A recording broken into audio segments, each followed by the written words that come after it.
most people tend to understand that Israel is getting away with murder. It's changing the law and how we understand who is a civilian in order to allow it, to give it the right to use an exorbitant amount of force against more Palestinians.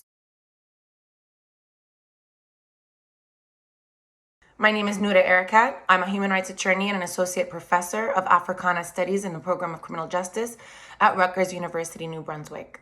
We are seeing one of the last, not the only, but one of the last anti-colonial struggles in the world, in a moment where most people don't even have the vocabulary for colonialism because they believe that we live in a post-colonial reality, which is absolutely not true. In my book, Justice for Some, where I forward an argument about how Israel uses the laws of war specifically in order to shrink the category of the civilian. So in international law, we have this understanding that, war must be regulated. You balance the harm caused to civilians against the military advantage achieved. Well, the harm to civilians is measured in the destruction of civilian infrastructure, in, how many civilians are killed. Is it proportionate to the military advantage achieved? One thing that Israel does in this regard is to limit who we consider a civilian. In the language of law, for example, flipping this concept of force protection on its head.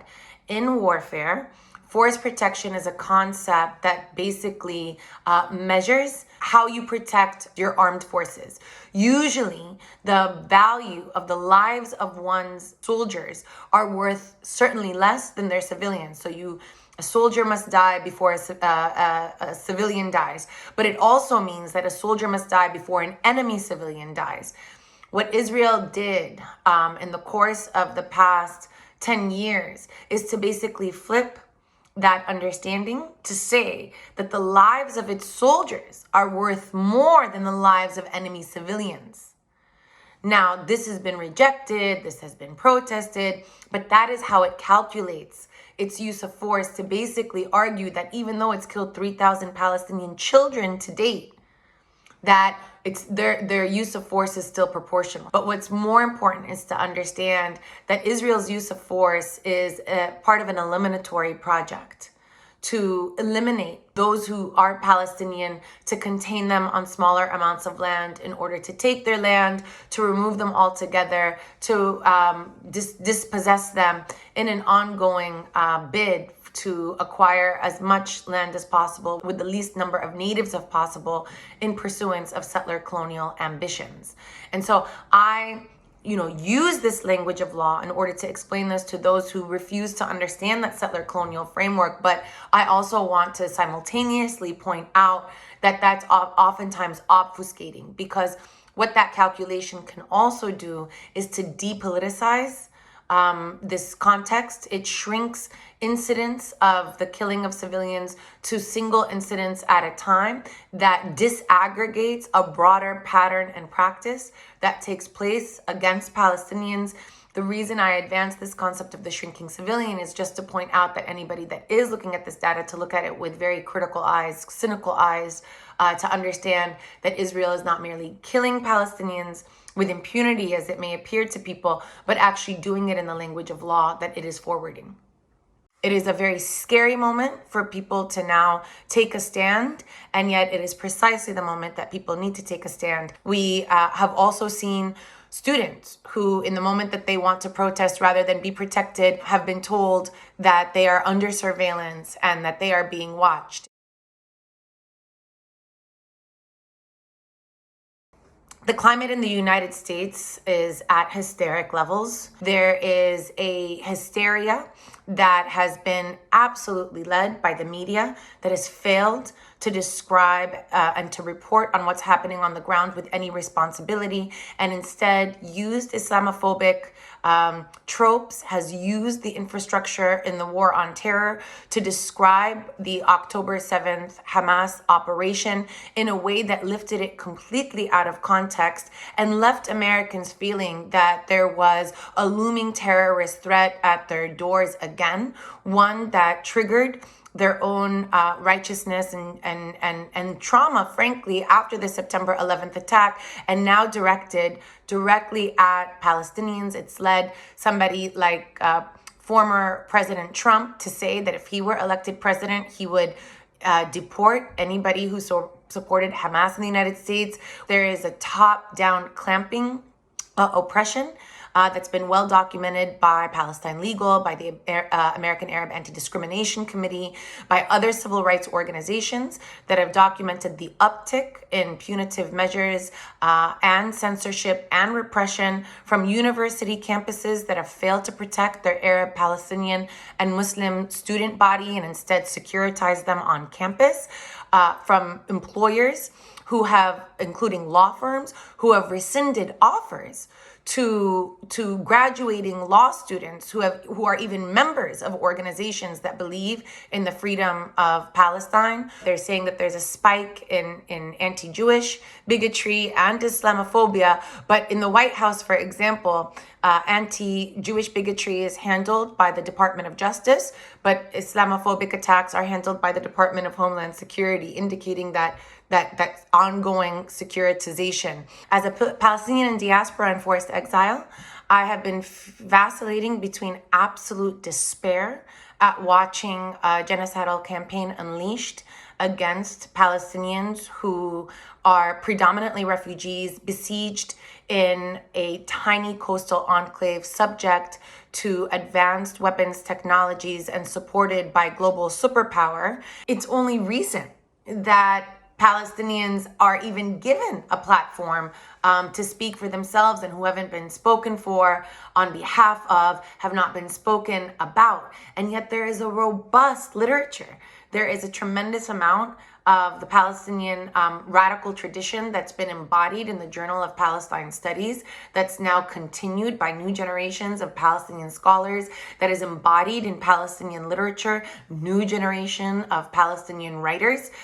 All of these should be sought, should be shared, should be taught. You know, we're at this moment, once again, called to the front line to discuss Palestine in a condition of interrogation. Do you deserve the right to exist? Do you deserve not to be killed in mass? Do you deserve to be treated humanely? And despite the fact that, one, Palestinians have been fighting for freedom for 100 years, have been subject to settler colonialism for 75 years, have been subject to a military occupation for 56 years, have been subject to a siege for 17 years, have been subject to systematic military offensives now 5 times in less than 10 years.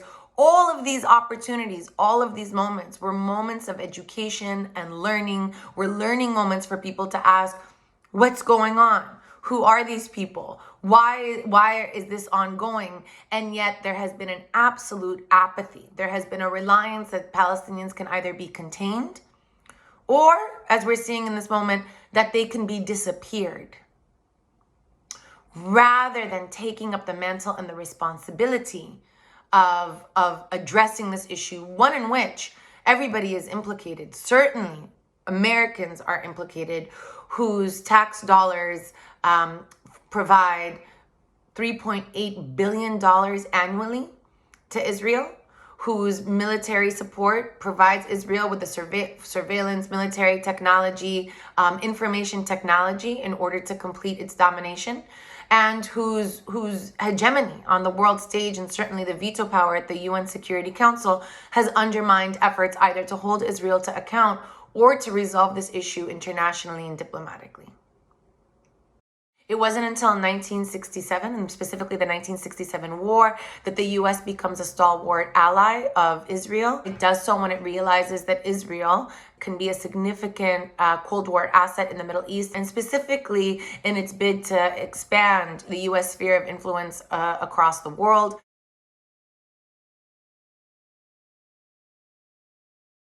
The last time that the United States appeared even somewhat sympathetic to the Palestinians was in the King Crane Commission, when a U.S. commission concluded that the majority of Palestinians and their popular will demonstrates a complete opposition to Zionism, the project of establishing a Jewish state in Palestine and in their stead, which would subvert their self-determination.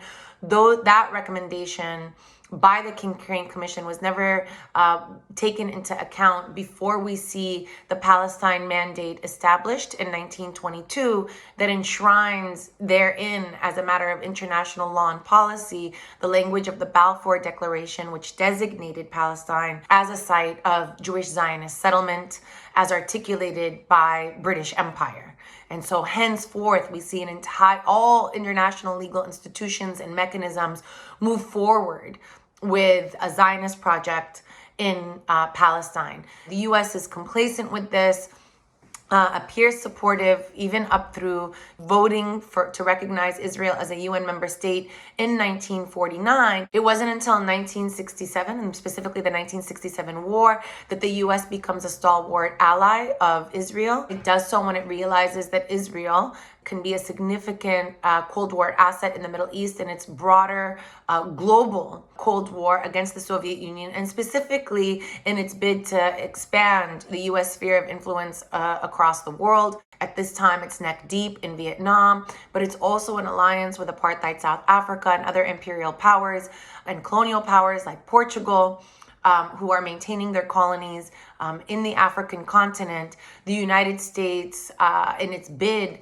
to expand its sphere of influence, realizes that Israel is a significant military asset that can function even without its support, as demonstrated by its ability to defeat several Arab armies in the span of 6 days. Thereafter, the U.S. shifts from maintaining a stalemate policy of no war, no peace by establishing an equilibrium between Arab monarchies and governments and regimes and supporting Israel at the same time. We see after that Lyndon B. Johnson administration shift, and instead now it establishes a two-part policy. One is to provide Israel with qualitative military edge. This is why we see this exorbitant amount of military support that the U.S. sends to Israel. It's also why we see the U.S. allow Israel to develop nuclear capability without also compelling it to sign on to the Nuclear Non-Proliferation Agreement. The second part of this we see enshrined in the diplomatic holding position of UN Security Council Resolution 242, which establishes a quid pro quo arrangement whereby, rather than compelling Israel to withdraw from Arab territories that it occupied, instead Israel is given by international sanction the right to hold on to those territories and only to give them back in exchange for permanent peace. This was seen as a defeat, an instrument of defeat by Palestinians at the time, who never recognized 242 and didn't recognize it until the lead up to the Oslo Agreement. But it also set in motion the de-internationalization of the question of Palestine as well. This resolution did two things. It disaggregated the Arab-Israeli conflict into several smaller bilateral conflicts. It then took Palestinians completely out of that because the United States would refuse to recognize the Palestinian Liberation Organization. In doing so, it diluted the position of the Palestinians, but also of the Arab world. And we see normalization agreements, permanent peace between Arab governments and Israel. The other result is seeing the U.S. using that framework and using its veto power at the UN Security Council in order to undermine any kind of international resolution to the question of Palestine, either by holding Israel to account or by advancing an international resolution. Most recently, we saw the U.S. use its veto again to undermine a ceasefire in this ongoing onslaught, which now amounts to 44 vetoes used in order to protect Israel. And one has to remember that the last time that the U.S. used its veto power so systematically was to protect the apartheid regime in South Africa and Namibia. These are the legacies that continue today to undermine an international resolution to the condition of Palestinian subjugation, and they're ones in which that have become even more difficult to undermine because of the Abraham Accords